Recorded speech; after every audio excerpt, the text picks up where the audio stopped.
central Monroe County in southwestern Illinois, central St. Clair County in southwestern Illinois, until 3:30 p.m.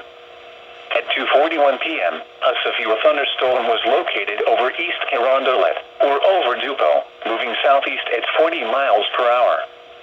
Expected hazards include 60 miles per hour wind gusts and quarter-size hail. This is a radar-indicated threat. The following impacts are expected. Hail damage to vehicles is expected. Expect wind damage to roofs, siding, and trees. This severe thunderstorm will be near Dupo, Columbia, East Carondelet, Lee May, Cahokia, St. Louis, Oakville, Cahokia Parks Airport, and Centerville around 2:45 p.m. Millstadt, Waterloo, and Swansea around 2:55 p.m. Other locations impacted by the severe thunderstorm include Sauget, New Hanover, Barr, Floraville, Paderborn, Hecker, Fayetteville, Lensburg, and St. Libory. Seek shelter inside a well-built structure and stay away from windows.